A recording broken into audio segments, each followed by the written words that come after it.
GT2 European Series, powered by Pirelli, is in action at Zandvoort this weekend. It is a fairly chilly and blustery day that greets the teams. Yesterday's race was won by Philippe Pret. He was also the winning AM.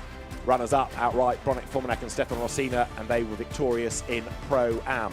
Now, for today's purposes, the grid based on that second qualifying session, and of course there are the results of yesterday to factor in terms of the pit stop compensation time. So a good result yesterday doesn't necessarily mean that you're going to have a good result today, because in the pits you're going to have to spend a little bit longer time. The GT2 European Series, though, has certainly delivered plenty of action over the race that we've had so far this year, both at Paul Ricard and yesterday. And there on pole position is Stefan Rossina, who was rapid yesterday, if a little frustrated about the outright pace of the car. Yeah, he was pretty punchy, wasn't he, with his post-race interview with Alexandra. So, yeah, interesting to see how fired up he is this morning. And here, some different competition in turn one. He was obviously chasing down Philippe Pret in the Maserati. Now he's got Neil Muserat alongside him in the Mercedes, and he's got a Maserati of Calumnia behind him. So, yeah, as we look onto his team, there's his teammate Formanek, who struggled a bit in that opening stint, didn't he? He was 15 to 16 seconds behind Pret when it got to the pit window. Good morning, Nils. I hope you slept well. What can you do from this front row to make sure you stay out in front today? Morning, everyone. Yeah, we are really pumped to be on first grid. We have a lot of potential for the first stint and the first laps. We will suffer a bit on stint number 2, but yeah, we are very confident we can do a very good first stint and manage as max as possible the tire deck on the second stint. So let's see what we can do. Good. How's on? Thank you.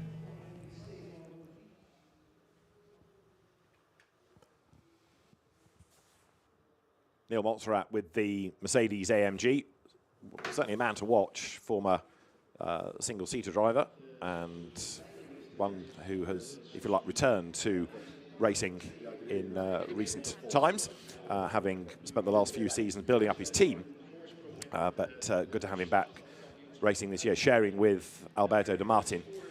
There is Mauro Calumnia, who is going to go from third on the grid. That car yesterday had a really duff pit stop for reasons that nobody could quite get to the bottom of, but they were 30 seconds slower than they needed to be in the pit lane. Yeah, and they were quite light-hearted about it, luckily. We had a pit stop the other way, didn't we? Oliver Freemuth was too short and got a penalty for that as well. So there is a minimum pit stop time, and you've got to adhere to that. And any time lost is obviously time that's gone forever, but as soon as you're under it and you attract a penalty, it's that risk versus reward element that is super difficult in these time pit stop elements of these races. Now let's go back to the grid, because having mentioned Mauro Calumnia starting third on the grid, Alex is standing alongside the Maserati, ready to have a word with the start driver.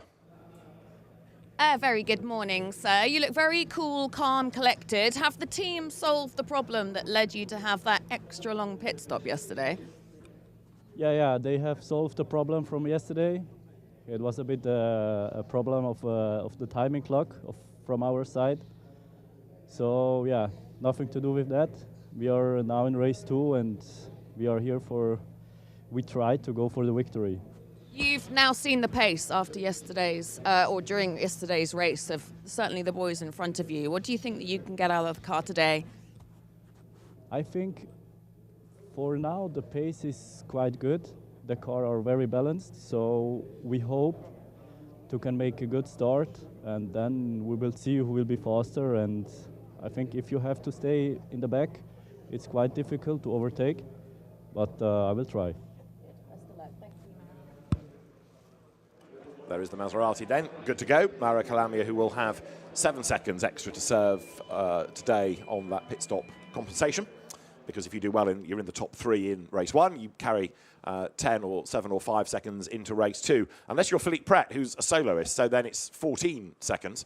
That was what, in part, caught out Oliver Freemuth yesterday. In fairness, I mean, Joe was right when he said he was too short on the pit stop by those 4 seconds, but he'd also come in too early anyway and had a drive-through, a self-imposed drive-through. Then he came in when the window was open and was under the pit stop time. So Freemuth almost had a gold card account in the pit lane, having come in and out over the course of the race, and Oliver Freimuth therefore giving away some of the championship lead points that he had already built up. Philippe Pret, yesterday's winner, starts on the back row. Why is that? Because when he came out of the pit lane for Q2, he accelerated and the car just squirmed away from him and hit the barrier pretty hard, did quite a lot of damage. So he didn't do a time in Q2.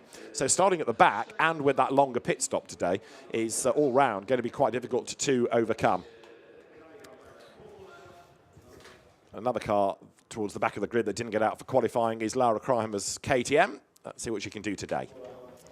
Good morning, Laura. Yesterday was a tricky day. Today is a new day. How are you and the team feeling?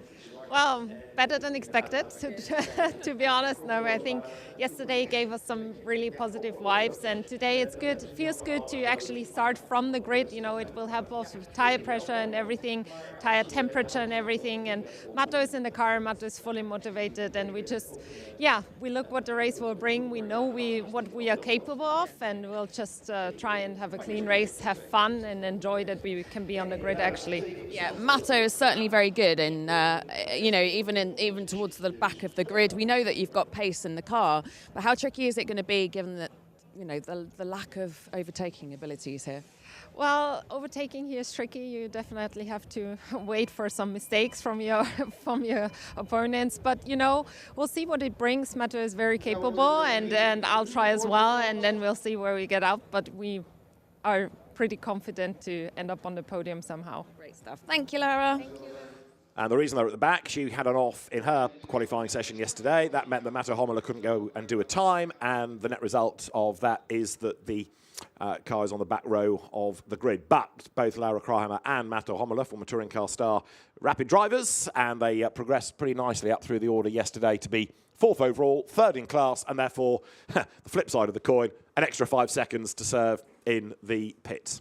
Yeah, and the compensation time can seem frustrating to drivers and even bizarre to spectators, but it is a very good way of shaking up the race, and it almost guarantees us a very competitive second half to the race, and that's for sure. And of course, at Paul Ricard, we had a few more cars in this category. GT2 still very much in its infancy, and when you see 8 cars, we're expected to 40, 50, and at Spa this year, the CrowdStrike 24, we're going to have 76 cars on the grid. But as the live chat on the YouTube stream is saying, you only need 2 cars for a race, and GT2 is going to get there. There's more manufacturers coming in. Ginetta this week announcing they're going to bring a GT2 car to the field, and I'm confident there's a place in the GT world market for GT2. It's positioned at more the AM driver. The cars are super powerful, 700 horsepower, the most powerful category SRO do, and it's a more entry-level cost-wise compared to GT3. So there's definitely a gap,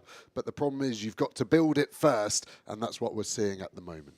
And equally, the customer base tends to be, as you say, the AM driver, but if you are a young gun, you can look at GT2 as much as GT4 to go and learn about GT racing. The good thing, of course, about the SRO Championships is they go to some really cool tracks as well, and we're expecting a bigger grid for Spa. One of the flip sides for this weekend has been, although it's the first visit here of GT2, 1 or 2 drivers unable to race this weekend for myriad reasons, and sometimes if a team has 2 cars, it doesn't become cost effective to run only 1 out of the 2, and the reasons just all add up. That's not to say, though, that we're not in for a very competitive race. Yesterday's race kept us guessing to the very end, and it's going to be fascinating to see what Philippe Pret and Matto Hommeler can do from the back of the grid. Now, you could say it's a small grid, so it shouldn't take long to get up through the pack, but there are some very quick cars ahead of them. Yeah, and that is the problem. And overtaking at Zandvoort, we always say historically is difficult, but this weekend it feels like there's been a bit of renewed vigour across all the races we've seen, GT3 and GT4. We've had some mega overtakes, and we saw some yesterday in the GT2 race also. The problem with the overtakes at Zandvoort is some of them are more lungy, so we've seen side-to-side contact as the drone chases them down into turn 1. Now, green flag shown, we will have 2 formation laps, the second of which will count within the time. So the race will start at the end of the first formation lap, but they won't go racing until the end of the second, if that makes sense. So the second formation lap will be within the hour. Stefan Rossina starts on pole position, and Nil Montserrat lines up alongside him. It is Lamborghini and Mercedes AMG at the front. It is Maserati and Mercedes AMG on row 2, where Mauro Calamia and Petrolicia line up side by side. Oliver Freimuth's Lamborghini is on row 3, with Christophe Bourret's Mercedes AMG for company. Then Philippe Pret's Maserati and the KTM of Mato Homola to round out row 4. Both of those will be pushing hard, and whatever progress Philippe Pret makes against the class opposition, bear in mind that he has 14 seconds to serve on top of the regulation pit stop time. Yeah, that's going to be a huge ask to overcome in a single-hour race. Look at this shot. I just never get bored of watching this racetrack, which looks like it's been dropped upon these sand dunes just outside Amsterdam here, 30 minutes on the North Sea coast here. The track used to go a bit straighter where the lead cars are, but reprofiled and slightly shorter now, but it does flow very, very well. Sector 1, then Sector 2 suddenly slows down, and you've got a couple of second, even first gear in some of these cars. This long hairpin, look how long it goes on for, and then you've got the short straight into the chicane, and for all of this lap, you're up and you're down, you're rising, you're falling, there's bumps, there's different shape curbs. We're so used to modern FIA tracks having conformed exit curbs and apex curbs, but here we still have some curbs which you can use, some which feel like they're going to rip the bottom of the car off like a can opener, and it's really interesting as a driver to have all these variables at play. And coming then down towards turn 11, where there's the curb on the inside, behind which is one of those big sausage curbs, and one or two drivers yesterday even trying to cut onto the grass. There you can see going the other side of the sausage curb. Run wide though, you find the gravel in the way. Swing out of that corner, and again there's a little bit of camber down towards turn 13, and it's turn 14 that is the banked corner. At speed, if you're up high, it's absolutely fine. It's very, very difficult to walk round because the banking is steeper even than Indianapolis, and it doesn't after your ankles a bit of pain, that's for sure. Coming up then towards the end of the first of these 2 laps. Why are there 2? It's because it's a chilly day. So because we are looking at AMS largely and customer racing, just for safety reasons, give them a bit more opportunity to put warmth into the tyres so that when they do go racing, there's less likelihood of somebody going off the road on the first lap on cold tyres. But the race is now effectively on. The clock has started, so the 1 hour of GT2 European Series is underway, and this will be a faster formation lap, no doubt, to help the drivers get the warmth into the Pirelli rubber. Yep, and GT2 not using tyre ovens is the reason we need this, and we saw Ricard with low ambient temperatures as well, how difficult these cars are, and that's what Anik Patel was saying to me. That's what caught him out as he hit the brakes into turn 1. The tyres weren't up to temperature, and the car just turned around, and unfortunately we don't have Anik back this weekend. I hope to see him later in the year alongside Eddie Cheever, sister car to Philippe Pret. So the LP Racing team are down to 1 car this weekend as well, so that won't help them in the Teams Championship either. Yeah, 1 or 2 drivers with clashing commitments, not able to find a co-driver, and as I said earlier on, myriad reasons for why it's a smaller grid. But the next stop for Spa, that should hopefully really boost the grid once again, because not only is it a great circuit, it's a great weekend, not only in terms of the racing, but you've got the parade into town on the Wednesday night. So very much the focal point of the GT calendar, the CrowdStrike 24 Hours of Spa. Tickets available. You'll see the banners around the circuit here advertising that fact, and if you've never been, then it is well worth a visit, especially because the circuit, from the moment we go live on Thursday morning, is virtually never empty. There's always something going on, it seems, especially with night qualifying. So there's not much let up, whether you're watching or working or driving. It's busy, busy, busy all the time. This is going to get busy shortly as well here at Zandvoort, because now the cars coming out of turn number 10 are going to put themselves shortly in that 2x2 formation ready for the start of the race. We are going to be at around, 57 minutes or so when the cars are released. Pit window doesn't change because of that extra formation lap, still at that 25 to 35 minute mark. And Stefan Rossina is going to try and storm away. He was really frustrated yesterday where the Lamborghini was in terms of pace relative to other brands, but as we said at the end of yesterday's race, one circuit does not make a season, and it could be a very different story, and it could go in their favour next stop. Yeah, this does go against Rossina and all the other Pro-Am cars, though, because all the pros in at the moment are losing a couple of laps that they could have had to put time over their AM class rivals. So Rosina, Montserrat, the front row, Lamborghini and Mercedes AMG. Second row, Mauro Calamia and Petra Liscia. Liscia in the first of the AM Cup cars, so point for pole there. Then you've got Oliver Freimuth, winner at Paul Ricard, Christophe Bourret's Mercedes AMG alongside his Lamborghini, Philippe Pret and Matto Homola towards the rear of the field. Then as the leading car, then the Maserati will accelerate in a moment towards the pit lane. Joel Duval, the race director, keeping an eye on the formation, making sure that nobody accelerates away and, if you like, jumps the start. The lights will stay red until he is satisfied, then he'll flip them to green. Everybody having to stay in this formation, the two distinct lines, not jinking out to the left or the right or aiming for a gap in the middle. So it's got to be a neat and tidy start up towards the timing line. We will have round about 56 minutes and 40 seconds as the cars now accelerate up towards the line. Not a great getaway by Nil Montserrat's Mercedes AMG, but a good getaway then by Stefan Rosina. He will lead, and it's Calamia up the inside of the Maserati to try to go second as they break late going into the hairpin. Calamia does go second, and Montserrat, to say he was caught napping is a little bit unfair, but he wasn't as on his toes as much as others around him. Yeah, because Stefan Rosina went about 300 metres before the lights went green. I can't see how that's not going to be a penalty. I heard the cars accelerate from our wall camera out the last corner, assumed the lights had gone early, and then when we went to the long shot, the lights had been on red and were still red, so that was a very early start. It'll be interesting to get a replay on that one. I think we're going to see a race start under investigation logo come up soon. But Montserrat is not being able to stay with Calamia.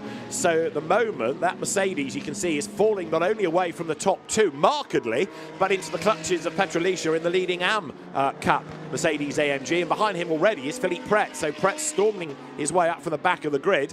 Mauro Calamia is the one to watch getting up onto the tail of the race leader. But Nil Montserrat's Mercedes just looking as though, flippantly one could say, it has not woken up. It just looks lethargic around the cars that it is fighting with at the minute. Totally agree. It looks quite nervous under braking as well, side to side, kind of like it's not got its tyres or brakes up to temperature yet. It looks happier now in this middle sector, so hopefully the tyres now getting into operate window. Great start from Philippe Pret, already up to 5th overall, second in class. Petra Liscia, the car in front of him in that blue fronted Maserati, is the AM class leader Petra Liscia in that predominantly red Mercedes.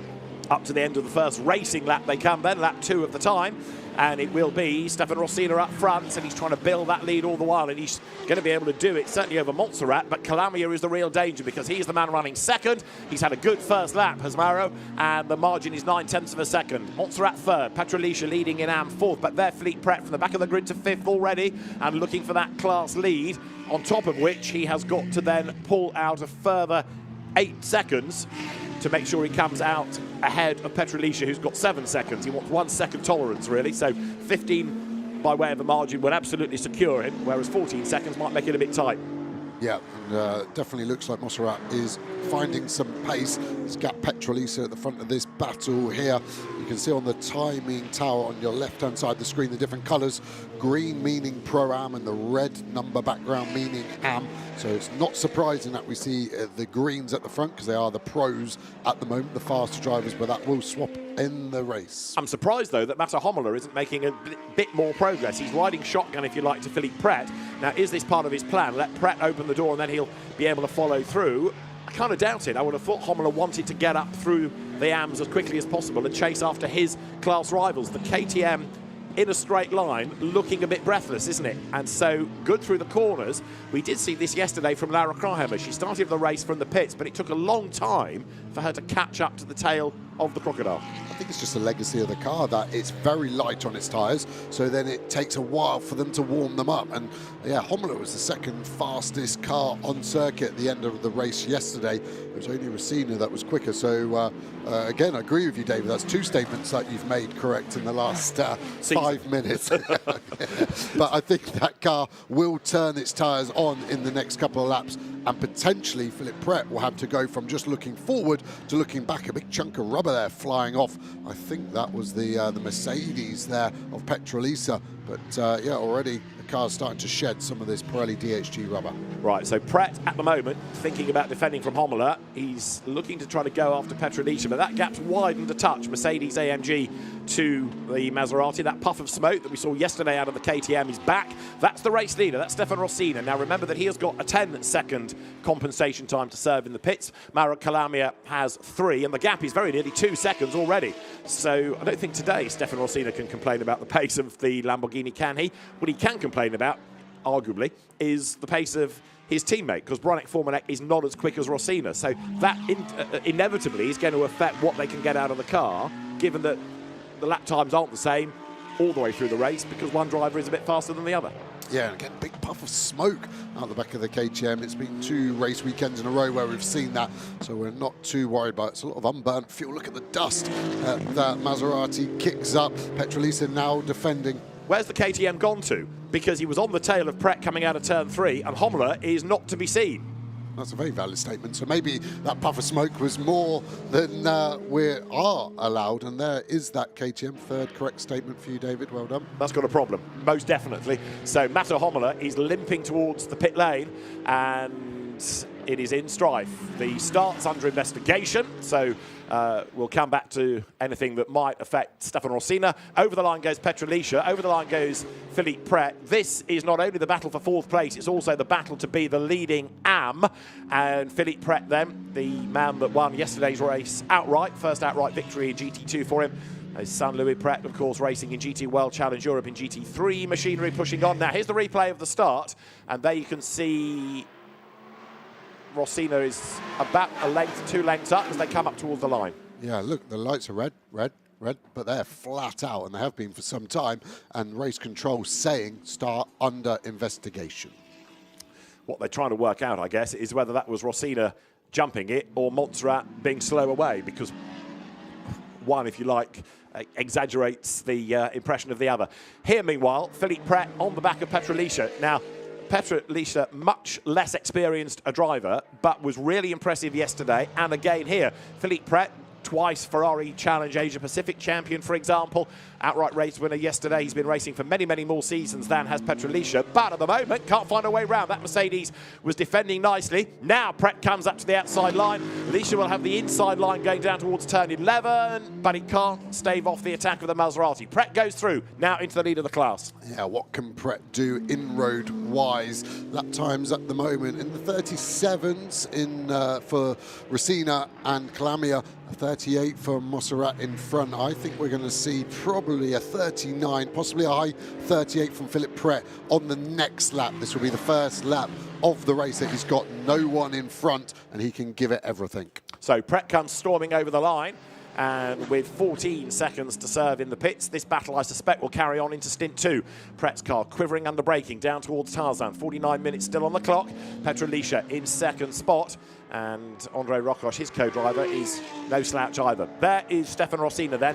He's now 3.2 seconds ahead. That means effectively he's cleared the time deficit that he's going to have to serve in the pits over Calamia. 3 seconds difference on their pit stops. He's over 3 seconds ahead. So he should be able to keep the race lead when he hands that car over to Bronek Formanek. Battle on here as you look at 53 of Christophe Bure on the back of Oliver Freimuth in the Lamborghini. Yeah, and just watching, the KTM is still out there of Matto Hommler, has lost a lap, so did have to box. The team weren't sure, we're hearing, what the issue was. So it was a commentator's curse on that front, and Milwaukee-sponsored car, so hopefully the tools there help fix the problem. Yeah, he's not been into the pits. He's only a lap down because it's a very slow lap, and he's not yet got across the timing line. So Hommler, I think, did persevere, but it's just getting slower and slower, and this time he is going to have to pit because whatever the problem is, and the team doesn't yet know, it can't carry on at that pace indefinitely. So Matto Hommler, with a car that's almost gone into limp home mode, I think now he's having to trickle down the pit lane. So I rather fear that could be the end of the KTM. If they can do a quick fix, it's worth getting it back out to try and gain points for the championship, but it's a serious issue that's reduced the pace so markedly. Rossina and Calamia go through. 3.3 seconds now the margin. Rossina having done the fastest lap of the race. Yeah, he's still gapping that gold Maserati behind as well, just waiting for Philippe Pret to cross the line to see what his lap times are like. It's a 40-0, so not quite in the 39s like I thought it would be. He is pulling away from Petrolica behind, though. I don't think he's going to be able to catch Montserrat on pace, and he is 9 seconds behind. Getting caught up behind that Mercedes for the opening 10 minutes has really hurt his lap times. Yeah, the Montserrat and De Martin Mercedes AMG does not have to serve any extra time in the pits. So Montserrat here needs, if he can, to get himself a little bit nearer to the top two, because that might have quite a positive influence for the outcome of the race, indeed what happens in the second stint. Lamborghini leads Maserati then. Rosina ahead of Calamia, gap 3.3 seconds at the start of this lap. The experienced Calamia going after Rosina, who really came to prominence winning Skoda Octavia Cups and then racing in Porsches, but got as far as the FIA GT1 World Championship, backed away from the sport to build up his business, car accessory business in Slovakia. Mauro Calamia, who's raced in America, in Europe as well in GT-style cars, very experienced, winner in Barcelona last year, and the dynamic Motorsport Maserati now comes up towards turn 14. This is where suddenly your world tilts to one side, power out the other side, the road flattens out, you level up with it and come up over the line. There is the Lamborghini goes through. Now putting 7 laps in the book ahead of Calamia. 3.3 was the gap, and now 3.5 is the margin as Rosina just edges away a little further. I wonder if the team have told Rosina the start is under investigation. It would annoy the driver, so the team would want to stay away from that. But they may want his information on what he thought happened to try and fight the stewards with some evidence on his front. The only thing I could defend him with, and I'm really clutching at racing driver excuses, as we're seeing the start lights from the other side. They should be fully replicated mirror image on the side the driver's looking at, but that's the only thing I could think you could argue is that the lights on the other side weren't replicating that, but that is 0.1% chance of an excuse working. Well, the starting procedure is under investigation now for car 294, and that is Petrolicia. So the man that is now second in AM, his start procedure is being looked at. I suspect Rosina would also say, well, yeah, but if Montserrat alongside me had have been accelerating at the same pace as I was, you know, it would have all been the same. Wouldn't have looked as though I had any advantage. But the stewards are going to have a look at it, and if there is anything to come from it, then we'll let you know. Matter Homola's KTM then in the pits and staying in the pits for now. It's been there for the best part of 3 minutes as you look at Petrolicia, who's lost a chunk of time now, has he not, to Philippe Pret. So now that he has lost the lead of the class, the gap is quite a wide one as Pret charges on. Yeah, Petrolicia was slightly out of the grid boxes. The cars should basically travel across the standing start grid boxes for Formula Racing, and Petrolicia was slightly in the centre of those. About half the car was poking out. It's on the borderline whether that attracts a penalty. As a driver, you like to kind of get out the line so you can get eyes on the lights, so when they go to green you get a bit of a jump, but the race director stipulates every driver's briefing you have to be over those grid boxes, which he's currently doing quite nicely down the pit straight. So there is Philippe Pret still hanging on to his AM lead, and 2.2 seconds to the good. Meanwhile, it's not a happy sight in KTM land, is it? Because the RTR Projects team goes to work, and the expansion tank for the coolant system there, and you could see some of the blue roll was damp. Rosina flying through turn number 7 at the moment into 8 now. I can't imagine that KTM pit stop's a legacy of the accident though, can you? That's got through the race happily yesterday. That's something else that's tripped them up today. Yeah, it's quite a highly stressed engine, isn't it? That 4-cylinder turbo, a 5-cylinder Audi turbo engine, sorry. And yeah, I think that is just a bit of a legacy of it being a race car. Every gear shift at maximum RPM. Race cars are built to last, of course, but they go under so much energy all the way through. Not just the engine. Look at the cars as they bounce over the curbs, the suspension, the bodywork, everything these cars go through. They are not treated with much respect by these drivers because they're worried about lap times, not longevity. Rosina's lap times, though, are good. They've dipped a little bit now that the tyres have perhaps had their absolute optimum. He's done the fastest lap of the race on a 1:36.9. Last lap was a 37.9, and that is a 38.1. So Rosina now getting into a rhythm. Still clear by 3.8 seconds from Mauro Calamia, and Stefan Rosina will stay out for as long as he can during that pit window because he is the faster of the two. Likewise, Calamia is quicker than Roberto Pampanini, who will take over that car. We're not talking night and day difference, but there is a little bit of a time difference between those two. Neil Montserrat, the more experienced, over Alberto De Martin, his co-driver. So in the Pro-Am cases, this race is started by the pros. They are by almost definition the faster. They will maximise the time that they are allowed behind the wheel. Yeah, and Musra actually doing the fastest sector 3 on that last lap. So that's NM Mercedes GT2 car starting to liven up. And he was slightly quicker than Clamia in front, but Racina at the moment still controlling this race, 3.8 seconds behind. Did lose 2/10 to Clamia in sector 1, so maybe the car's starting to go away from him. Philip Pret's best lap, 39.7, so he did get into those 39s, currently 24 seconds off the lead, and he does have that success penalty after winning the race overall and in class, and there unfortunately is Mattia Hommler talking to his teammate Lara Kreimer about that. It's a great shame for those cars. And that's day done. Now, there is going to be a time penalty, but it goes to Petrolicia, and it will be a 5-second penalty to be performed at the pit stop for a jump start. So it's Petrolicia who has caught the attention of race control, and that adds to their woes, rather, because they're already dropping away from Philippe Pret within the class. They've got 7 seconds to serve in the pit stop. This is going to help Oliver Freimuth, isn't it? Because he is 3rd currently in AM and doesn't have any extra time to serve, never mind a penalty or otherwise. So there's the compensation time based on race results of yesterday, and then in the case of that car, this penalty for jumping the start. And that's difficult because they have to add that on the fly, that 5 seconds. The cars will have their GPS pit lane timers set to their minimum time. So then to get 5 seconds, they're going to have to communicate that. And there is him, there he is, over the grid boxes, like I said, half the car poking down. So I get the penalty. It feels a bit harsh on a Sunday morning to me, but race directors know the rules and are imposing them. So Petrolicia has to now try to overcome that as best he can. We await Oliver Freimuth across the line. There's a huge gap, in fairness, Petrolicia over Freimuth's Lamborghini. So, admittedly, he will have to serve a further 12 seconds. But he's 22 ahead of Freimuth. So, when he gives the car over to Andre Rockers, they should still be very safe in second in class. Yeah, I think you're correct with that as well. 4th one of the race, and pace starting to get very similar between all the cars actually. And Clamia did keep that pace up and did take 4.5 tenths out of Racina on the last lap. And Philip Pret did another 39 last lap, so he continues to pull away. There is Oliver Freimuth in that Lamborghini, same spec car as Stefan Racina in the lead car, so a very fast car, and he drives that by himself as well, and he's getting chased by Bure behind in another Mercedes. Oliver Freimuth then, experienced driver from Renault One-Make Championships, from Porsches. We've seen him in Lamborghini Super Trofeo, and now using that car to a different specification to come into GT2. Christophe Bure sharing with Pascal Gibon. That car also is worth keeping an eye to. There's another car that will be investigated after the race. Guess which one that might be?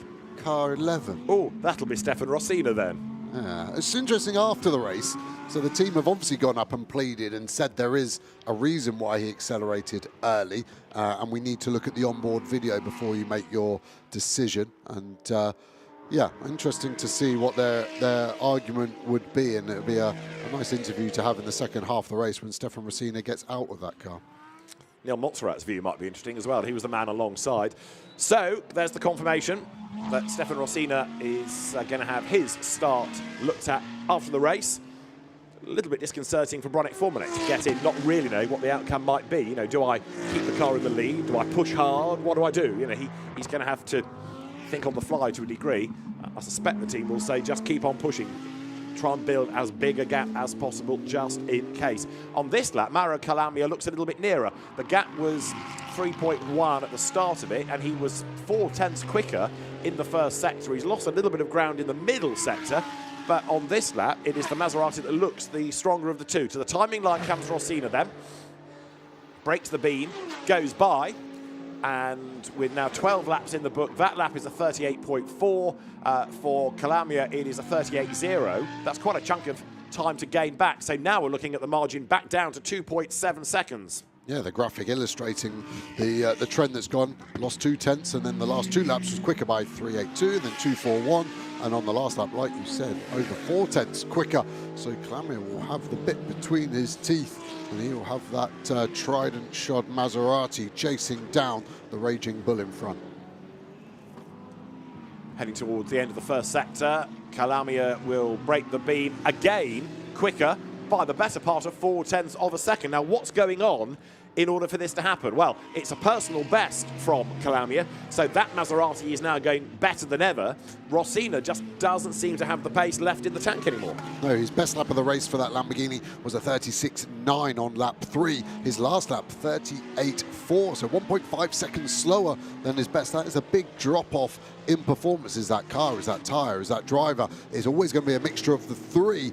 Hopefully, if it's the driver, then Stefan Rosina can buck the trend and change it. But if it's the former two of car and tyre, then you're stuck with it, and you sometimes feel like you're strapped to an unwieldy missile around the dunes of Zandvoort, and suddenly you're having to work a lot harder and take a lot more risk to generate the lap time, whereas the Maserati here of Calamia, that gold and black car, looking amazing and driving amazing lap time wise currently. Right, here's Rosina then up towards the line. Let's see what he can do to stem this trend of the lap times getting slower and slower and losing pace relative to Calamia. Goes by then now that lap of 38.3, a 37.7 for Calamia. 2.7 becomes 2.1. It's game on now with, on that lap, Mara Calamia doing 2 personal bests and the car's fastest lap of the race. And Rosina, all 3 sectors slower than he'd done previously. The lap time slower than he'd done previously. Yeah, and we're getting closer to the pit window opening.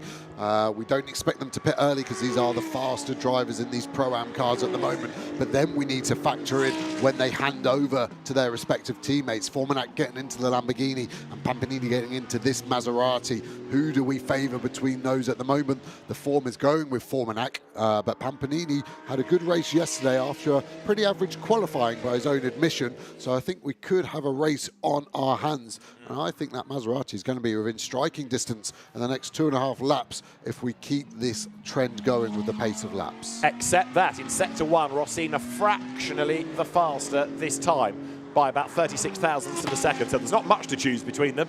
But Rosina digging deep, doing his best to try to stave off the advance of Mara Calamia there, coming down towards turn 11. In Sector 2, the Maserati is quicker, but by under a tenth. So it's not the massive increments that were coming down a lap ago. It'll be fascinating to see what the lap time of Rosina is this time, and whether he's able to find a little bit more pace in the car as the drivers get themselves ready for the second stint, including Pascal Gibon. We're not there yet. The window will open in 20 seconds time as through now goes Rosina. Through comes Calamia. That lap for Rosina, a 38.4, a 38.2 for Calamia. So the gap has come down a little bit further, but not as markedly as before. No, when we've seen that Maserati towards the end of that lap, it's definitely squirming more on the exit of corners. Has that pace come from Calamia because he's really pushing the car? Is he starting to hurt those tyres? And actually, Rosina has just got a nice, conservative but consistent pace. That's the other thing. These cars won't change tyres in the pit stops. So if they're taking too much out the tyres now, that will also hurt their teammates in the second half of this race. Lest we forget, this is your AM leader, Philippe Pret, still 4th overall. And the penalised Petrolicia is 3.6 seconds back. Time penalty to be served in the pit stop, plus that compensation pit stop. Philippe Pret, 14 seconds to serve. So he may lose the class lead in the pits, but he should be able to make that back up against Andre Rokosh into the second stint. But AM is going to be interesting for sure, the other side of the pit window. Do not think that the second stint is going to replicate the opening stint. As for the pit lane, dives Oliver Freimuth. Christophe Bourret comes in as well. Today, Freimuth's got this absolutely right, and hopefully he's going to get the time right as well, because yesterday they were under by 4 seconds. When he was interviewed on the grid, Oliver Freimuth was talking about the extra 10 seconds that he had to serve, and we made the point that it should have been 14, and they didn't do the 14. They got it wrong from the start of the race all the way through. Out wriggles Christophe Bourret. Pascal Gibon is ready to jump on board once the fuel has gone in. Yeah, they're going to do some fuel today. A lot of the teams didn't do fuel yesterday. They are obviously allowed, and so they've probably started that car slightly lighter, so the driver didn't have to carry an extra 25 if they do 2 dump churns and 50 kilos. So you can find performance there, and that would have helped Bourret keep on the back of Oliver Freimuth. Even though he's a solo driver, they still have to get out, close the door and go through the process to make it fair for the 2-driver lineup. So a slightly frustrating process, but at least it keeps it fair across the field. We understand that it is a rather euphemistically called electrical issue that has forced Matto Hommeler out of the race, sad to say. Into the pits comes Philippe Pret, almost at a standstill as he gets there to the pit lane speed limit line. So that's Philippe Pret, the AM class leader, yesterday's outright race winner, down the pit road. The LP Racing squad ready to receive the Maserati GT2 and go to work, check the tyre pressures. Philippe Pret will have to get out and get back in again. Quick look around the back of Oliver Freimuth's Lamborghini there from the AKF Motorsport team. And the experienced Oliver Freimuth waiting for the allotted time before he's able to blast back out into the race. Stefan Rossina's gap has come down again over Calamia. It's down to 2 seconds, bearing in mind it was north of 3 a little while ago. And there is the situation coming up towards turn 13. That Lamborghini just seems to be losing its sharpness, doesn't it? Losing the pace relative to Calamia's Maserati. Stefan Rossina, in fairness to him, is hanging on to the race lead. But the gap, again, to the eyes, looking less. They break the beam now as they come over the line. 2 seconds at the end of lap 15. At the end of lap 16, it's down to 1.5 seconds. Yeah, it's coming. And the pit window open for another 6 minutes and 48 seconds. So time for probably 3 more laps for these drivers. So it'll be interesting to see where they go from here. But it's going to be close, so we will see. Now, bear in mind, again, the pit stop compensation times. Lamborghini has to serve 10. The Maserati has to serve 7. And there's 1.5 seconds between them. So, assuming that the pit stops all run as they should and there aren't any delays, that Maserati ought to inherit the race lead on pit exit. That is Petrolicia goes through, back into the lead of AM for the moment, given that Philippe Pret's still serving his mandatory pit stop. Petrolicia hoping to be able to hang on to that class lead once Andre Rocoche is installed behind the wheel of the car for stint 2. You can see Neil Mosserat's teammate De Martin there ready to get in. Super focused. That'll be another car that goes towards the end of this pit window. Come here with the first flash of the headlights that I've seen. So he knows he's getting in striking distance. He's going to try and get Rossina. There's Philippe Pret ready to leave. Pulls away nicely. So good to see Maserati back on the racetrack. The MC20 looking good. We obviously had the MC12 in GT1 and that had some serious pedigree. And this MC20 seems to be following suit. And it's one of the great sports car names as well, isn't it? So, you know, on this grid, you've got Maserati, you've got Lamborghini, you've got the Mercedes AMG representation as well. We've had Porsche in the GT2 class in the past. There's a GT2 specification car available. Lead gap, though, now 11 tenths. Rossina staying out, even though he knows he's being reeled in. And there is Neil Montserrat in 3rd place, coming over the line. That car, I said at the start, looked lethargic. It still isn't really doing anything about the lap times of those ahead. It has just done a 1:40.4. That's 2.2 seconds off the pace of Calamia. It just does not seem to have clicked today. Yeah, and it was a car that was very quick at Ricard as well. Yeah, exactly. So there's definitely a disconnect between its pace from round 1 to round 2. And it just doesn't seem like the car is able to go. There's Pampanini, the teammate of Calamia, 2nd place at the moment. Will he pit in 2nd, or will he be able to get the lead as we see the Mercedes there, pit of Petrolicia? Rocoche will be getting in, the team of the Lollipop, ready to stop the car. The car controller remind him to turn the engine off, and then the mechanics get to work, tyre pressures and driver change happening at the same time. Yesterday's race later in the day, and it was a warmer day anyway. The fastest lap was a 1:38.3. Best lap today in the early morning cool conditions, a 1:36.9. So the pace quicker, but 1 or 2 cars perhaps struggling in these cooler conditions. That NM Motorsport Mercedes AMG suggesting to be one of them. Philippe Pret then back into the race, stays behind the wheel of the car, and now has to storm on and await the other Mercedes AMG of significance, Petrolicia giving way to Andre Rocoche. When that rejoins, then we'll have a proper idea of the situation in AM going towards the end of the race. Into the 2nd stint now for Philippe Pret. In the background, there's the lead battle. It's gone up fractionally, 1.4 seconds. That time around, Rossina was a little bit quicker than Calamia, but Calamia hunting him down once again as they head in towards turn 3. Come what may, Rossina is not having a happy stint because the pace of the car has ebbed away and the gap has come down. Yeah, really has as well, and the car's looking nervous, both equally in all fairness, the Lamborghini and Maserati through turns 3 as Maserati box. See the brake dust pouring out of the rear. It seemed like when he came to a full stop, getting the radio unplugged, the window net, Maserati will jump out of that car as quickly as he can. De Martin will come around. Looked like they were maybe going to fuel purely on the body positioning of De Martin, was stood behind the white line. 6 thousandths quicker in the first sector, Calamia than Rosina, who tiptoes his way now out of turn 10, back onto the power, down towards the chicane, the Hans Ernst Bocht.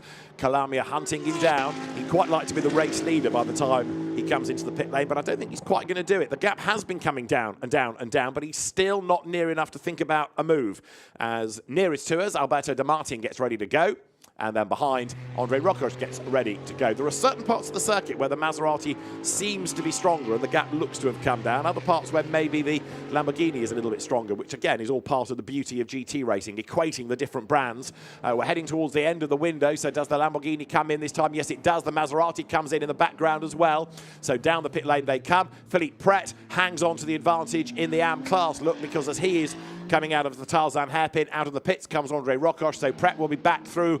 Calamia gives way now to Roberto Pampanini, who jogs around the front of the car, and also in is Rosina. Interestingly, the gap 9/10 of seconds across the line, but the Lamborghini's pit stop is 3 seconds longer because of the success penalty.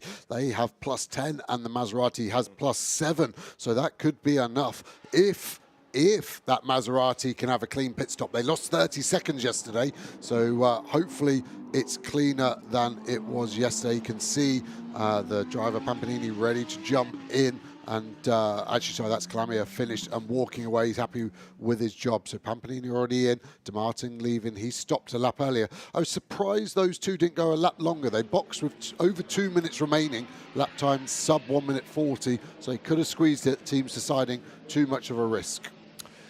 So Roberto Pampanini is on board the Maserati. Good stint by Mauro Calamia, pushing all the way to the very end, bringing that car very much into the equation. You can see how hard he has worked, whereas Stefan Rosina, I suspect, will be a little bit more grumpy, having watched the pace of that car just ebb away. Into it now gets Bronek Formanek, former Radical racer, former Formula Renault racer, and having raced the Huracan in Super Trofeo, he knows what a Lamborghini is all about. He started yesterday, so he will finish today's race.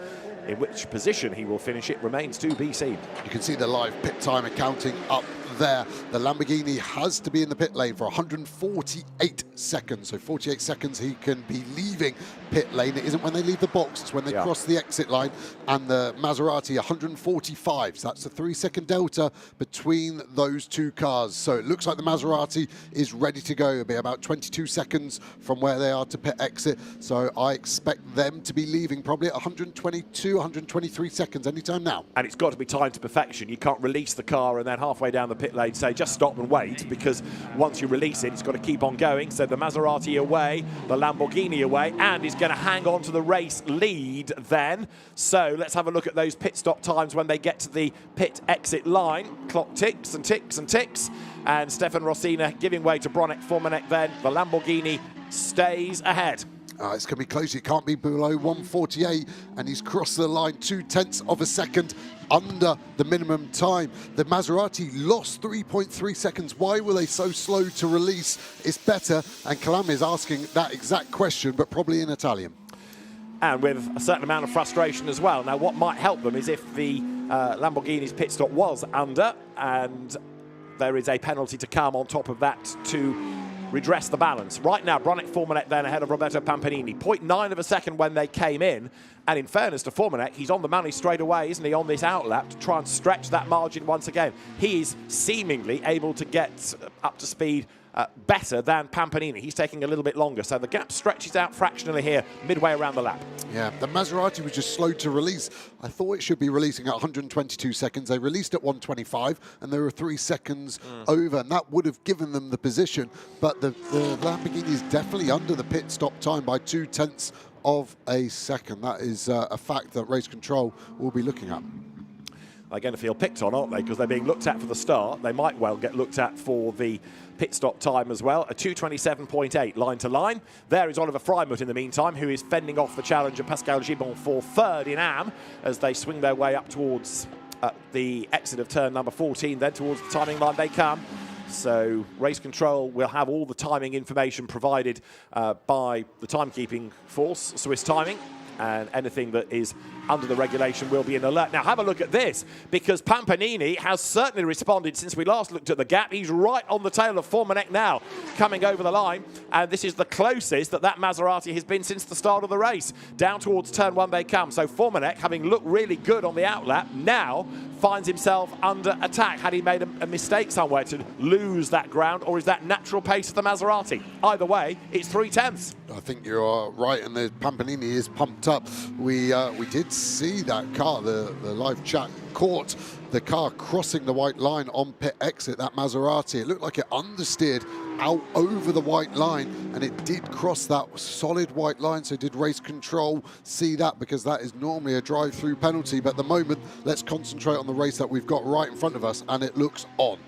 So Pampanini wants the race lead. Formanek wants to hang on to the race lead. Nose to tail they come. And although Rossina early in his stint was able to build a gap, it disappeared. And Formanek, well, again, he built a bit of a gap on the pit exit, but by the end of the outlap, they were nose to tail, and they still are. Pampanini then, the car squirming as he puts the power down, coming out of 9, sits on the back of the Lamborghini. 22 minutes of the race to go. Formanek in a straight line tries to pull the pin and get away from the Maserati. Does so fractionally there, look, by a couple of lengths. That's the biggest the gap has been in about a lap's time. But Pampanini good on the brakes, back down to 11. Really good on the brakes. Car looked planted, whereas the Lamborghini seemed to be skating around a bit more. The drivers, remember, are getting up to speed. This is the first time they've driven the car today. They've just had to jump halfway in through the race and just get straight on it. Blast through turn 14, flat out through here, speed rising, rising, rising. 250 kilometers now as they cross the line now. Clamia waving him on, saying that's the car in front, try and overtake him, and we've got a chance of a race win. Go, go, go. In other words, Pampanini 0.6 of a second back, in fact, when they came across the line last time. So the margin stretching a little bit. And there you've got the Maserati again hunting him down. So Pampanini close, but not yet being able to work out quite where to make the move. He might just be slightly too far back from that. Yeah, and the lap time starting to come down for them as well. So those tyre pressure adjustments for both cars in the pit stops. Which team got it right? You want them low, so as they get more energy, they go in. Pampanini again closing in under brakes. And the problem is, Formanek will start to feel as your car gets caught under braking, it catches your eye in the mirror, and suddenly you can start to make mistakes because you're not concentrating on what's happening in front. That is Pascal Gibon in the Mercedes AMG, who has got himself up past Oliver Freimuth, and this is how he did it on the run down towards turn 1. Got in the draft of the Lamborghini, dives to the inside line, brakes as late as he dares. Nicely done. So that is Gibon 6th overall, but more importantly, 3rd in AM. That's Freimuth then, who drops points in the AM competition. Yeah, and even with that overtake, Gibon then went on to do that car's fastest sector 1 on the current lap he's on. So he's got some great pace, as does Pampanini, getting ever closer. It's getting there. Lost a bit of time in the middle sector, but it must be right on the rear of him, because he was 0.2 quicker in sector 1, then lost that 0.2. Here are the competitive overtakes. Philip Pret starting from last, or second from last, wasn't it? 3rd, and Hommler, who did start last, but the car is now retired with 2. Clamia and Gibon with 1. And Philippe Pret, of course, knowing what his Maserati feels like, what the track feels like, much, much quicker at the moment than Andre Rocoche, who is going to have to play himself in. So you do have an advantage as a solo driver here. You're looking at the outright lead battle. It's also, of course, for the lead of Pro-Am. And Formanek goes low this time coming into turn 3. That seems to enable Pampanini the chance to get even closer to him. The margin was from 0.6 back down to 0.3 at the start of this lap. So Pampanini close, but he's not yet thought really, as far as we've seen, about making a move. Yeah, both cars quite tight through turn 3. Confidence not quite there with the drivers yet to run the high line. And actually, maybe their teammates should be on the radio. They've got these live pictures. And as a pro, you can actually coach your driver live. You can get on the radio and say, right, turn 3, I need you to brake 5 meters later where Philip Pret is now. Let's check his line. How high does he run up this banking? He's nearly up to the white line, so he's more confident carrying that speed, which then carries through all the way through through the winding sections, turns 4, 5, 6. So it's a huge time gain. And he is getting faster over Andre Rokosh. So the gap was big anyway, like half a minute, and it is getting bigger and bigger, bearing in mind that as Rokosh was coming out of the pits, Pret was going round turn 1. So they were side by side briefly, and now the margin is already half a minute. Makes one wonder whether Rokosh may have had an off somewhere, because that's a big chunk of time to lose in a relatively few number of laps. Here's the outright lead fight still. Fominek ahead of Pampanini. Close, but still Pampanini unable to really get near enough to have a go. Yeah, Philip Pret's the fastest man on track. Going back to his lap times, he took 6 seconds out of De Martin in front of him, and he's only 12 seconds behind, so that could be a position change. He'll be third overall. You can see it's now down to 8 seconds. That is dropping away quickly. I think he's too far behind this battle with 17 minutes remaining to get involved, but great pace from the Maserati of Philip Pret. Again, at turn 3, Fomenek's unusual line seems to enable Pampanini the chance to get closer. Speed building now on the run up through the Rob Slaughter-Machenbocht up towards turn 7. The road crests and falls here, and this a really fast part of the circuit. Pampanini brave there and getting a little bit nearer to the back of that Lamborghini. Yeah, it's been in this position now, it feels like, for 2 or 3 laps. He will be just weighing up his options. Where does he think his best opportunity to overtake is? He's lucky that the car seems strong on the brakes. He's looking to the inside. We've seen a few overtakes this weekend into turn 9 into Renault Bock, but hard to do. Big slide. Look at the power slide of Pampanini there. He is pushing on, trying to get a good exit out of turn 10 onto this back straight. Fominek has a big slide. Traction control could kick in there, which then retards the power and struggles then to get the corner exit. So the Lamborghini down towards turn 11. Now, assuming that they didn't go short on the pit stop yesterday, they could use their weekend joker 1 second, couldn't they, to negate the fact they were 2 tenths under. So that would protect the race lead. What isn't protecting them really, though, is the pace of Pampanini, who is right there and is determined to have a go at Fominek. So a great lead battle going on here. What did we say before the race started? It only takes 2 cars to make a race. Well, you've got 2 very rapid ones fighting it out for the race lead. The gap was 4 tenths last time across the stripe. They've just put 24 laps in the book as they go by, and it is 0.359 of a second as you look there at the man in third overall, Alberto De Martin, ahead of Philippe Pret, fourth, and the leading Am. And that Maserati is going to be good for the overall podium, isn't it? Because at the moment, Pret is the quickest man on the circuit. He really is. And look at the graphic there. 5 seconds, 4. Look, big slide as he goes deep into turn 13 onto the dust.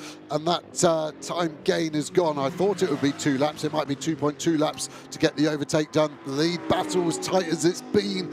What can Pampanini do as Pret blasts down the inside? Should be job done, and he gets the car stopped and takes third overall. I mean, that's impressive, given that he had that big slide a corner back. So normally that unsettles the driver. They lose time. It shows you that not only can Pret regroup, but he's got such good speed. As I say, he's lapping faster than the Fominek-Pampanini fight for the race lead. Okay, you could argue that's because they're holding each other up by squabbling. But Philippe Pret, outright winner yesterday, up into third place overall. And that is from the back of the grid, and that is with a 14-second extra time to serve in the pits. And he's driving by himself, so he must be a bit tired by now. He's been in the car flat out for 45 minutes, as we can see the drivers in the car. Fominek with that distinctive-looking beard against Pampanini, who was so upset after his qualifying, but told us he's a much better racer than he is a qualifier, and he's proved us... well, he's proved himself right, in the last 2 races, so I would agree with his statement, but he still is a bit stagnated at this gap, currently 6 tenths of a second. What would be as they cross the line, looks similar, maybe slightly under. Fominek doing nothing wrong, is he? He's not driving erratically, he's not making mistakes, he might not have the pace to get away, but he's hanging on to that race lead. But he's got to do it for 14 more minutes. Pampanini there, feints to the inside line. That's probably the first serious effort he has made. Now he's starting to serve intent, because it's all very well thinking, yeah, I've got lots of time. But before long, you start to get towards the end of the race, and you've got a bit hypnotised by that car ahead. And you haven't made your move. So now Pampanini looking a little bit more energetic. Again, a different line, just creeps to the inside there. And the more he does this, the more it puts the pressure on Fominek if he keeps thinking he's about to attack. Yeah, it's still so tight round turn 3. The pace is running the wall of death up high, and it's all the way up to the white line. So again, they could be finding some time there if they need it. Philip Pret's pace still very strong. He is 32 seconds behind this battle. So like I thought, there's not enough time left for him to be able to do anything. Where's Pampanini thinking for the overtake? Formanek hasn't made a mistake yet. There's Oliver Frameth. Is he going to get involved? It's always hard when you're the lead car. Another big set of 11 set down by that Maserati on the exit there as it struggles to put the traction down. Over 700 horsepower, these cars, these tyres getting towards the end of their life for this 1 hour race. 13 minutes on the clock, down to turn 11 comes Bronek Formanek. That Lamborghini has led all the way, but it needs to lead that last lap, and there's no guarantee it will. Pampanini's Maserati looks the quicker of the two. Formanek slow off the corners, but trying to use the pace of that Lamborghini where he has it. In other words, try and make the Maserati slow through the corners, and it can't attack in a straight line. And again, that margin just stretches ever so slightly. So Formanek thinking about what the strengths of his car are and how best to use them. And he's being able to preserve that gap. Again, across the line they come. Pampanini closing, closing, closing. By the time he thinks about a move, he's run out of straight. Yeah, it's close, isn't it? They're getting more and more slipstream effect as they get closer. It grows exponentially. We sat in that pocket of air that's pushing along from the back of the Lamborghini. You can see the rubber getting flung off the tyres as well. Big snap of oversteer on entry there for Pampanini. That's lost him a bit of time. Still very tight here. That's creating too much energy in the tyre. Losing speed on the exit. Let's see if anyone can do it. Look at the progression on the bar there. Pret 4 positions up. He's had a fun race and at the moment hasn't got a mark on the car, so he's done it all cleanly. Race currently on lap 27, just under 12 minutes of the race to go. Formanek again comes out of turn 7 with 2-3 lengths of an advantage over that Maserati that he's hustling on behind in the hands of Roberto Pampanini.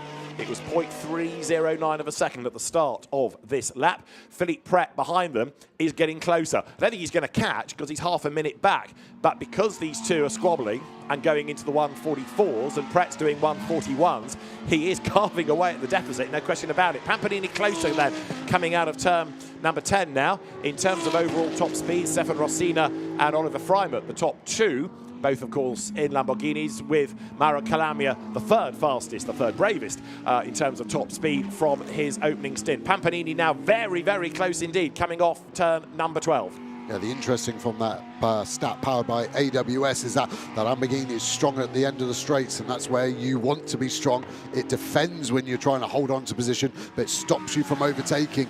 Even with the slipstream, I think Pampanini's struggling at the end of this straight to be able to line a move up. He's just sitting in the mirror trying to catch a gaze. Look at the drone. This will be a great illustration of how strong that Maserati is on the brakes. Gains a couple of lengths. Does it grow the other way on the exit? Is it the concertina effect? It is slightly, but the Maserati definitely gains through the corner. Indeed so, and again Pampanini through the twiddly bits. Look how much closer he gets there coming out of turn 2. He's on the back of the Lamborghini at 3. He looks for the inside line, can't get it, and nor has that proven to be a winning line anyway. It distorts the situation, tricks you into thinking that you perhaps come out on the corner better placed than you actually do. Now up towards turn 7, over the brow, drop down, turn right, big gravel trap on the outside, inviting you in, all that runoff area because it's a high speed part of the circuit.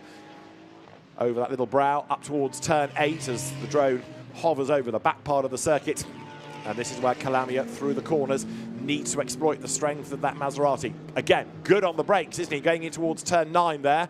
Coming off the corner, Lamborghini just stretches the margin slightly on the brakes. Calamia close, close, close. Thinks about the inside. Who gets the drive off the corner? Going to be Formanek. Yeah, because he went in deeper. The later apex always favours exit speed, and I think that was intentional from Formanek. He left the space there, but I don't think it was because he could see the Maserati. I think that's just his line, running that slightly wider trajectory to give him the slingshot on exit. 9 minutes and 24 seconds remaining now. The tyres will start to get into their final part of their life. Used 4 sets over the weekend, so this will be the oldest and the worst the car feels at the end of race 2. So it'll be interesting to see, are they going to drop off or are they carrying on their way? Oliver Frameth doing a good job pace-wise, really not getting caught too much by the leaders. I thought it might be a factor, but with 9 minutes remaining, it's a flip of a coin if he's going to get caught. Well, yeah, his last lap was quicker than the leaders because Formanek's having to defend. Oliver Frameth, under normal circumstances, would not be as quick as Bronek Formanek, but with Formanek taking the defensive lines, he was a tenth slower than Freimuth. There, again, Pampanini to the inside line. Again, gets a face full of Formanek. Cannot find a way through. And Pampanini is almost now perhaps deluding himself into thinking that turn 3 is actually where he wants to try.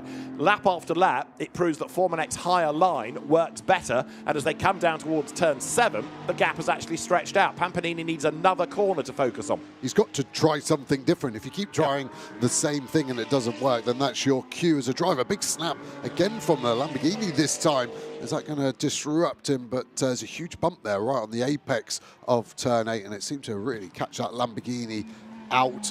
Pampanini's still just all over the back. He's darting left to right to left, and there's that wide line of Formanek which lets him get a better exit, which is a shame because the next braking point into the chicane is a good overtaking spot. Here's Philip Pret, still the fastest man on track, still in the 41s. There's the illustration of how fast he is. He's taking over 2 seconds a lap for the last three laps over the race leader.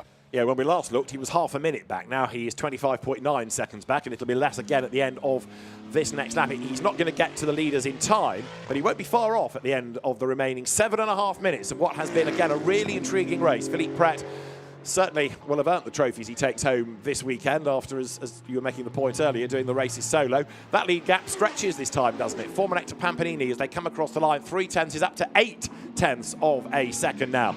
Takes the pressure briefly off Bronick Formanek, and Pampanini needs to go away and have a think about this. Mauro Calamia looking on.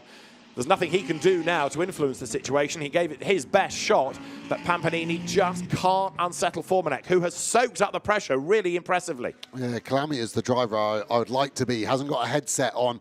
When I was racing in the Pro-Am instance, I'd always have the headset on, trying to coach remotely to the Am driver, sometimes to their detriment because they had to listen to me and concentrate on driving. There's Stefan Messina also without a headset. Hope he wasn't pointing at me for calling him out on a jump start. I'm quite scared of him, in all honesty. So great start, Stefan, and hopefully you win the race. Yeah, he's looking a bit more content, even though the car is under attack. So yesterday, as class winners, there was the frustration about the outright pace of the Lamborghini. Well, today he is, having led his stint, still in with a very good chance of winning the race, but it's all in the hands of Formanek now to defend as best he can.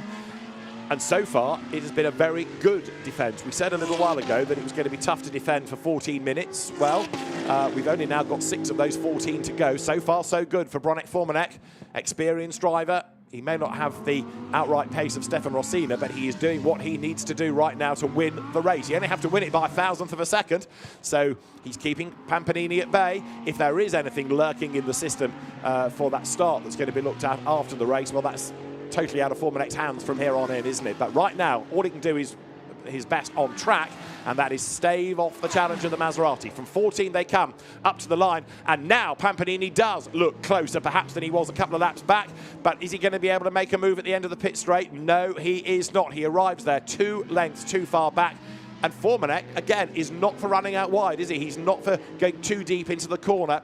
That Lamborghini is metronomically good. Yeah, he's almost robotic in his driving, isn't he? Every time we see the car, lap after lap, it's in the same position.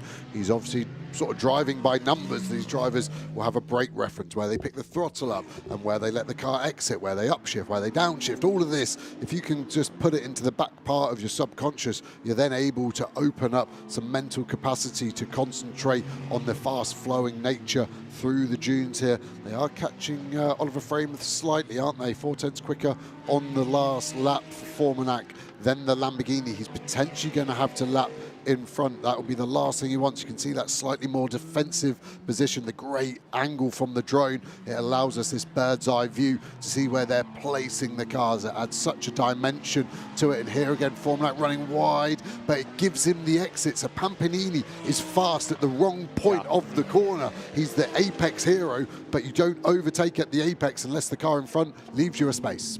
And again, he's not therefore near enough to attack under braking for 11. And you can't really have a go at 12. And then as they come out of the corner, Formanek is able to blast away. So that Lamborghini just with the slight edge in a straight line. Up now towards 13. This is where Pampanini closes back in. Lap after lap, we've seen them be near to one another coming up to the line. Now, 4 minutes to go. That's all. A flying lap at the moment is a 1:43. The best of the race, a 1:36.9. And here we are in the mid-1:43. So it's a much slower stint all round. Formanek goes through. Still defending from Pampanini, 0.182 of a second, less than ever. So Pampanini building up to have one last push. 4 minutes to go. Formanek again slow off the corners, boxing up Pampanini behind him, and then he pulls the pin. Yeah, I've seen Formanek brake lights flashing down the straights, which is normally a sign that he's struggling with the brake. Look how slow he was there, nearly in the back, Pampanini to Formanac. And what the point I was making, I think the brake pedal must be going long on that Lamborghini. He's pumping the brakes up to stop the pedal going long. He's not brake checking. The car isn't deviating its speed, but I worry for the Lamborghini. The brakes are starting to go away, and it looked like that at turn 3. If that is the case, then Formanac is doing an outstanding job coping with the car that didn't seem to have the absolute pace at the end of the opening stint, and certainly won't now if it has got this brake issue. So through they come, and it remains Formanac from Pampanini. 3/10 when they came across the line again. Pampanini closing right up there, going into turn 9. And with Oliver Freimuth's back marking Lamborghini up the road, Pampanini now getting ever more determined, trying one side and then the other. He is closer now than ever, and the margin not really stretching between corners. Does a little bit there maybe by length, but Pampanini not junking as much time as he had previously. 2 3/4 minutes on the clock. Down towards turn 11 they come. Pampanini closing back up onto the tail of the leader. Yeah, we're going to get 2 more laps after this one, aren't we? So Freimuth, I think in that black Lamborghini, the laps car will come into play. Will he dive out the way? Will he know the cars are there? He'll be very much concentrating on his own race, getting the most performance out of it. You can see them closing. Is Formanac going to have to lift round turn 14, the banking? He's definitely going to have to go to the inside. There's going to be 3 cars wide potentially here. Where does Pampanini go? Up the inside is his only challenge here on the run down towards Tarzan. He's going to brake as late as he dares, and Pampanini has the line. Formanac gives him racing room. He wants to stand his ground on the outside for turn 2, but he can't do it. He has to slot back in. Pampanini has finally done it. The Maserati goes by. They cross the line 76 thousandths of a second apart. We finally have a new race leader, and it is the Roberto Pampanini-driven Mauro Calamia started Maserati, and he's done that effectively with 2 laps to go. Now, Formanac tries to come back at him, tries to stay with the Maserati and apply the pressure. What can he do in reverse now? It's one thing leading. That's a lot of pressure, but now he's chasing. His mindset will completely flip. Philip Perret 16 seconds behind. He's catching, but I don't think he's going to be involved. Pampanini now the opposite. He hasn't suddenly got a car to follow. He's now got a lot of real estate to look at, and he's got to focus and find his own rhythm with 1 more lap to go after this one. But it's now up to Formanac, isn't it, to try to force a mistake out of Pampanini. He's the one darting around in the mirrors. He is the one trying to force an error out of the race leader and fight back. And Formanac here has got nothing to lose, really, so he can have a full send if he thinks he's near enough. We know that Lamborghini is good in a straight line, so let's see what it can do come the end of this run down towards turn number 11. Pampanini clear by, what, 4 lengths, 5 lengths? And actually under braking, Formanac not being able to do very much about it. That car not being nursed to their line, but certainly doesn't have the competitive edge that it did at the very, very start. I do wonder if that move would have happened if it weren't for the back mark. It just looked like where Formanac caught him, just had to breathe out the throttle, and then suddenly Pampanini could keep it pinned and had this overspeed down the pitch straight. Formanac decided not to close the door fully on the inside, and Pampanini made the move stick. Now, if we are thinking that Formanac has a brake problem, and he's looking okay on the brakes here, going into Tarzan for the final time, overtaking is going to be hard. You want to do it under braking for a corner. If you don't have the confidence in the brake pedal, it almost negates any thought you might have. We're on the last lap. This could be the first defeat of the season in Pro-Am for Formanac and Rossina.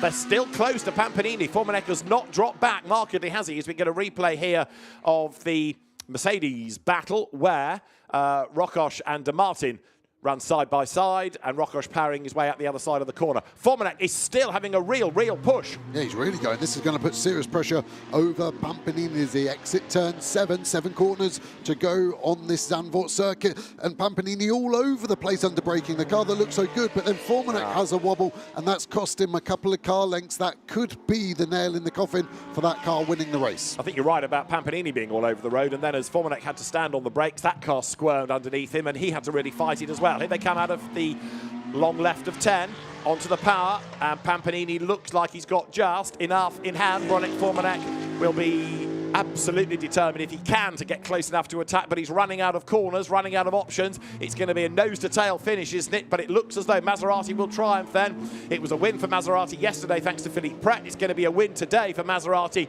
thanks to Roberto Pampanini and Mauro Calamia. Into turn 13 for the last time. The car straightens up, then you go right again through 14 up towards the line. The gap does stretch a little bit on that last couple of corners, and so it is going to be a first win of the season for Roberto Pampanini and Mauro Calamia. Bronick Formanac and Stefan Rossina very close behind at the flag in second place, having led all but 2 of the laps of the race, and the margin being just under half a second. 0.469 was the gap. Third is the AM-winning Philippe Pret, who in the end was only 13 seconds away from the leader, and he was over half a minute away at one stage, so it was a really good fight to get back up there. For 4th place, it is going to be then André Rocoche or Pascal Gibon, because these are 4th overall. They are 2nd and 3rd in AM. This is the fight.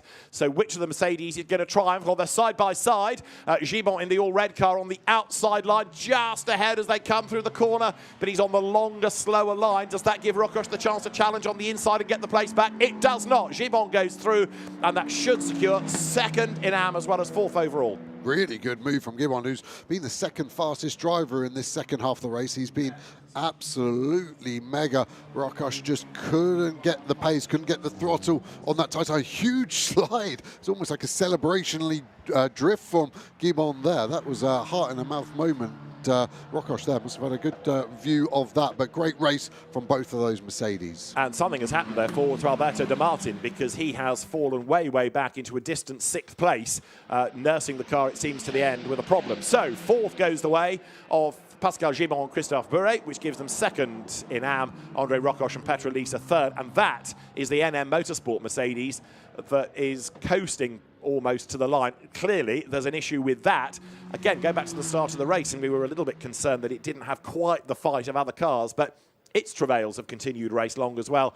And Alberto De Martin brings it home at least to get some points, but there's something not quite right there, because its last lap was a 1:54, which is about 12 seconds off the pace of the leaders, and they weren't going flat out because they were squabbling. Yeah, this race is very marginal on fuel if they don't add any fuel in the stop. 700 horsepower, energy's got to come from somewhere, but great job from Philippe Pret there. He'll be very happy, but what a move by Pampanini. He got the trident of that Maserati and stuck it in the ball, which made it raging, and it'll be interesting after the race to see are there any penalties applied.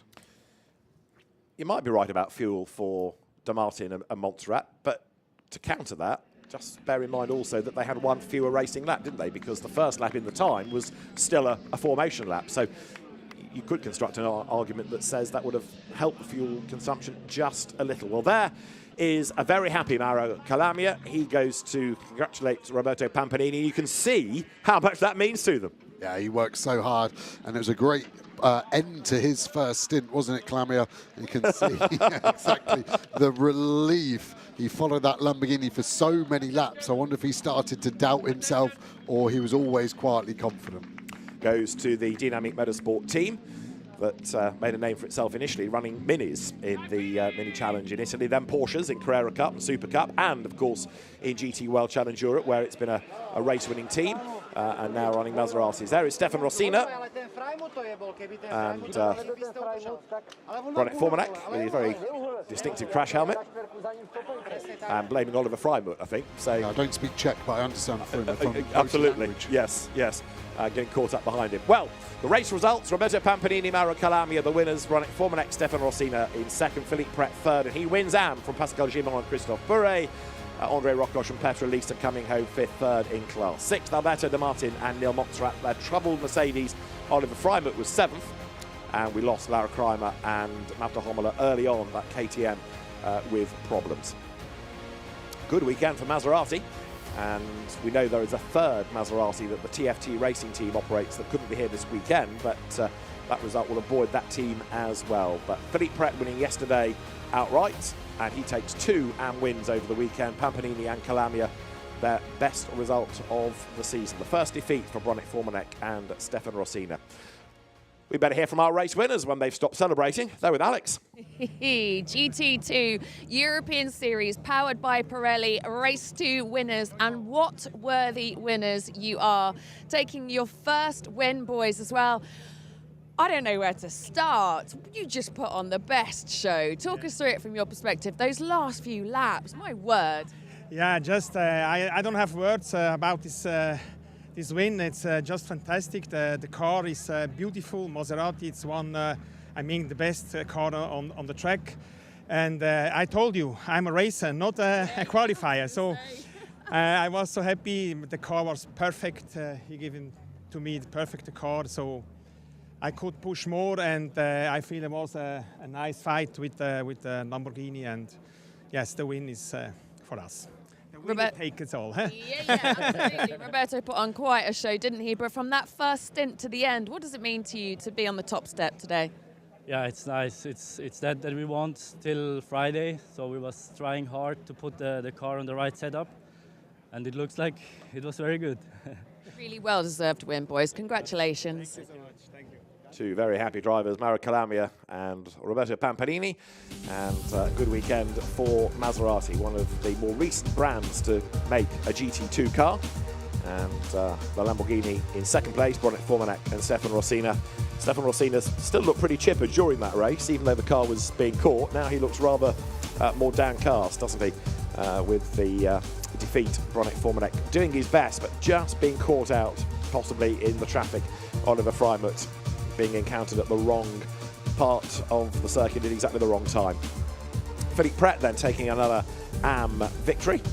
Good weekend for him, especially with that class win coming up from the back of the grid. My word, Philippe Pret, from the back of the grid to the top step in class. Yeah. Congratulations. Talk us through the race from your perspective. What's this? No, we have started a very good start, because I took 3 position, and after continue to push. It was less complicated than yesterday. Yeah. Yesterday was really, but I'm still exhausted. Well, you look like you're taking all in your stride. You look like you make it very easy. Okay, I make many sport, many training, simulator. Congratulations, Okay. Philippe. Well deserved. Good job done by Philippe Pret across the whole weekend, and indeed the team, because yesterday they had to rebuild the car, not completely, but there was a lot of frontal damage, and when we looked at the car yesterday, that front section that you're looking at was black, very, very dark grey, just an extra bit of bodywork bolted on. Well, the car was still good enough, but a lot of the credit doesn't just go to Philippe Pret, it goes to the team. Yeah, huge effort there from LP Racing, and yeah, they've even wrapped it overnight, haven't they, to get that livery. It's a beautiful matte finish on that blue, orange and white livery Maserati GT2 car. So Philippe Pret taking 2 out of 2 in AM. That's all good for him in the championship, but it also means he's going to carry the extra compensation time into the next round of the series then. So Philippe Pret will have to factor that in as well when we are back on track next time out. Podiums to come. Let's look at the highlights then of a really interesting GT2 European Series Race 2, which began with Stefan Rossina taking the race lead, Mauro Calamia getting up the inside of Neil Montserrat, diving down into turn 1, the Tarzan hairpin. Montserrat dropped away during the course of that stint. Philippe Pret was coming up nicely from the back of the grid, eventually moving his way up past Petrolicia for the class lead. When the pit window opened, Formanek and Calamia, sorry, I should say Rossina and Calamia left it late before they came in to relay their co-drivers.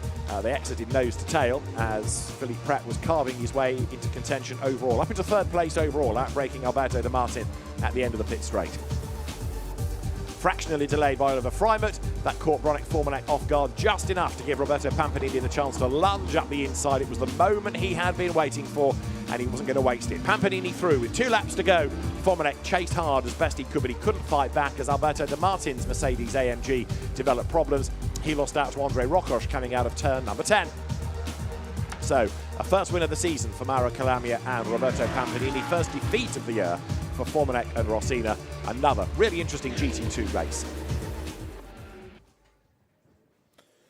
So the drivers then now being brought forward onto the podium, and there we have Neil Montserrat and Alberto De Martin, Bronick Formanek and Stefan Rossina. Their facial expressions are okay. I think they're forcing a smile. That's encouraging. And then for the Dynamic Motorsport team, the winners, Roberto Pampanini, Mauro Calamia, step forward. And a job well done by both. Roberto Pampanini makes his way to the top step. Mauro Calamia likewise. And Bronick Formanek gets himself prepared as we have the national anthem of Dynamic Motorsport, the winning team.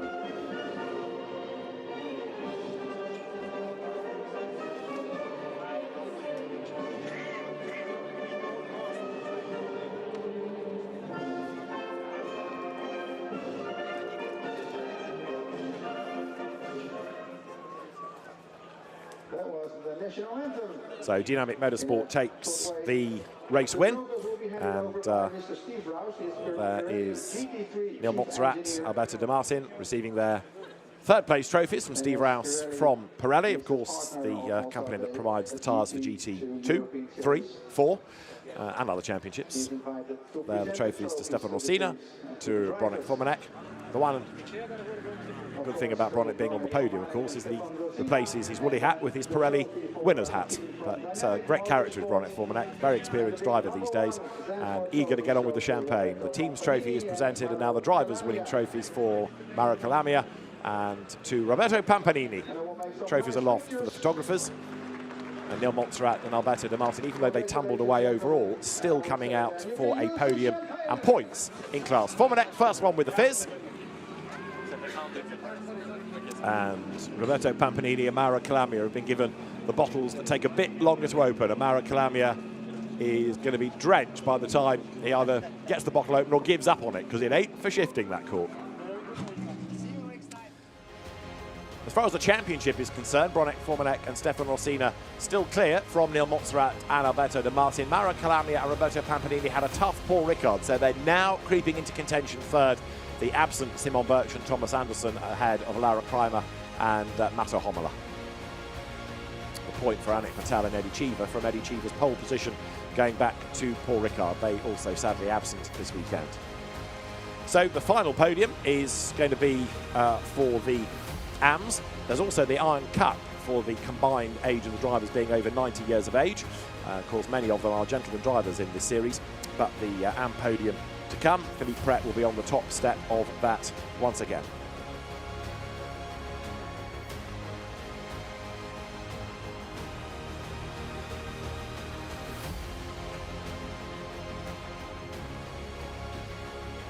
GT fans enjoying their action at Zandvoort this weekend, as then stepping forward Pascal Gibon and Christophe Bourret. They were second, so we need, first of all, Petr Lisha and André Rocoche to go to the podium, who are there. But there's now confusion. Don't think a penalty had been applied. The timing screen has been wiped anyway in anticipation of the next race on track, which is going to be for single-seaters at Zandvoort. So drivers brought forward and then saying, no, we're second, not third. So it should be André Rocoche and Petr Lisha. There they are, now making their way forward. André Rocoche, and behind him is the bespectacled Petr Lisha. They go for the third step. Second place will go, as they were correctly asserting, to Christophe Bourret and Pascal Gibon. So Mercedes third, Mercedes second, Maserati first. Philippe Pret will go to the top step of the podium. Christophe Bourret, Pascal Gibon, happy drivers for the Acadis ASP Team Jerome Policon squad. And then the top step for LP Racing goes to Philippe Pret, 2 out of 2 this weekend for him within the competition. The team represented on the podium, of course, as well. And Philippe Pret arrives, helped up by his compatriots for the top step of the podium. And Philippe Pret may be weary, but certainly having had a good, successful weekend. And the Iron Cup to Pampanini and Calamia back onto the podium. So, for the LP Racing team, there can be the national anthem of the winning team.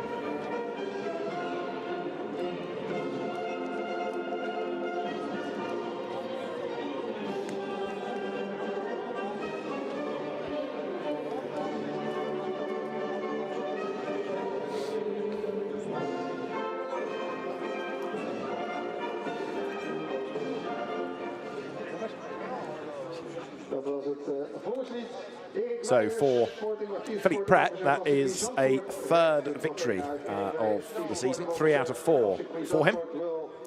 And a very happy driver indeed as he starts to assert himself now in the championship. Next stop for the GT2 European Series powered by Pirelli is going to be at the CrowdStrike 24 Hours of Spa. the weekend 26th and 29th of June, and we look forward to your company trackside if you can. Otherwise, join us on the stream, and with a bigger grid planned, some more excellent racing in prospect. Eric Varhez then of the Circuit Park Zandvoort presenting the trophies for the AM drivers, and they then will in a moment pose for the photographs and then make their way off the podium back to their teams and to go and discuss their respective races. With Philippe Pret having had a class win from the very back of the grid, he's left alone with the bottle of champagne, nobody else prepared to play. Philippe Pret rounds out the ultimate successful weekend with an outright win and 2 class wins. He does so in style here at Zandvoort. Philippe Pret leads the championship by 20 points from Pascal Gibon and Christophe Bourret. Oliver Freimuth is third ahead of André Rocoche and Petre Lisa, who are becoming far more of a threat as the year goes on. The absent Patrick Charlet and Jordan Boisson next. Also absent this weekend, Thomas Miniberger, the man behind RTR Projects, and Victor Mrach. So, from GT2 at Zandvoort, we'll see you at the CrowdStrike 24 Hours of Spa as the story continues.